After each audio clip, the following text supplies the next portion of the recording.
इसी जब से 22 सितंबर से ये शुरू हुआ है उसके बारे में हम लोग आपको एक बार बताना चाह रहे थे। एक रिटन फॉर्म में भी, राइट अप फॉर्म में भी हम आपको सर्कुलेट कर रहे हैं, जिसमें जो जो अलग अलग तारीख को गतिविधियां हम लोगों ने करी हैं वो उसमें सारी हम लोगों ने डाल रखी है।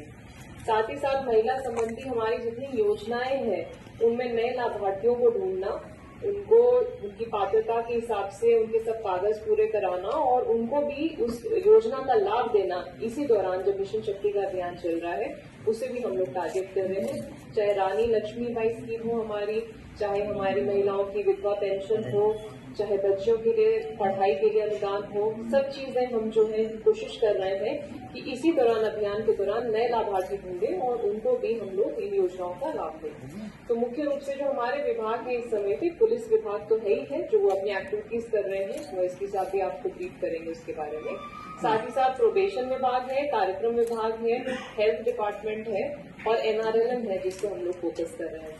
आप लोगों ने देखा भी होगा कि विदुर कैफे भी हम लोगों ने अभी रिसेंटली खोलने स्टार्ट किए हैं। वर्धमान कॉलेज के बाहर भी खोला है, तहसील के सामने भी खोला है। वो हमारा भी इनिशिएटिव महिलाओं को ही सशक्त करने का है। हमारे गांव की महिलाएं जो विदुर ब्रांड से जुड़ी हुई है, लगभग 1500 महिलाएं ऐसी हैं हमारी जो जुड़ी हुई हैं। वैसे समूह की महिलाएं तो लगभग 3.25 लाख है महिलाएं जो हमारे समूह से जुड़ी हुई है।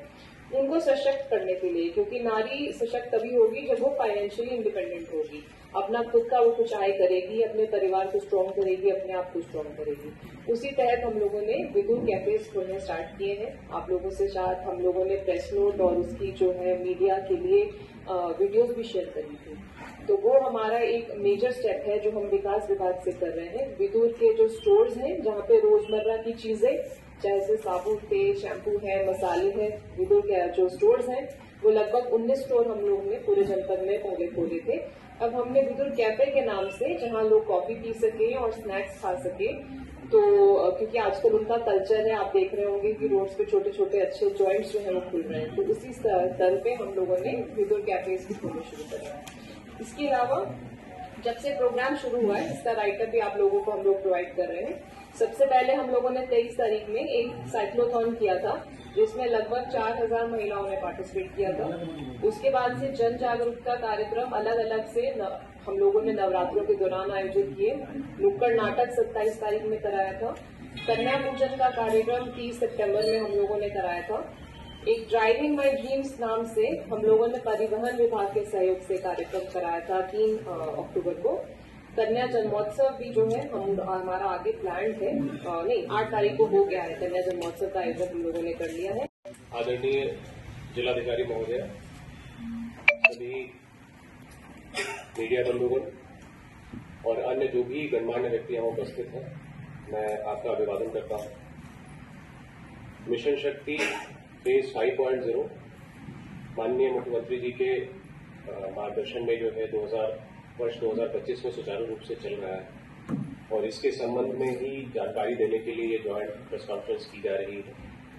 इसमें पुलिस विभाग को एक महत्वपूर्ण भूमिका दी गई है और सभी विभागों के साथ समन्वय स्थापित कर हम यथासंभव इसमें जो है अच्छा रिजल्ट देने की कोशिश कर रहे हैं।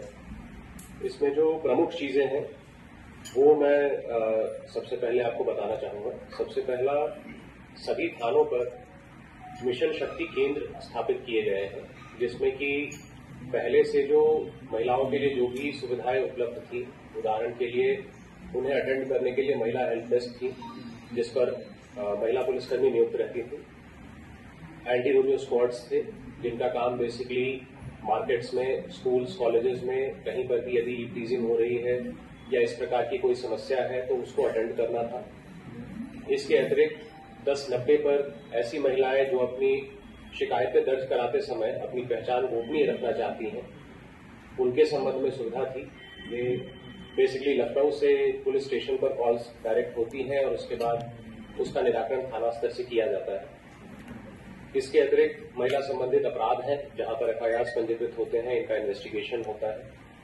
तो ये सभी चीजों को इंटीग्रेट करके एक स्थान पर उसे मिशन शक्ति केंद्र का नाम दिया गया है जिसमें पर्याप्त मात्रा में पुलिस बल नियुक्त किया गया है। मिशन शक्ति केंद्र को हेड करने वाली महिला उप निरीक्षक या निरीक्षक नियुक्त किए गए हैं सभी थानों पर उनको असिस्ट करने के लिए सब इंस्पेक्टर्स, लेडी कांस्टेबल्स और होमगार्ड्स भी नियुक्त किए गए हैं और सभी टीमों को इंटीग्रेट करके ये टास्किंग की गई है कि इन सभी समस्याओं का निराकरण वो मिशन शक्ति के एक फोकस्ड वे में कर सकें।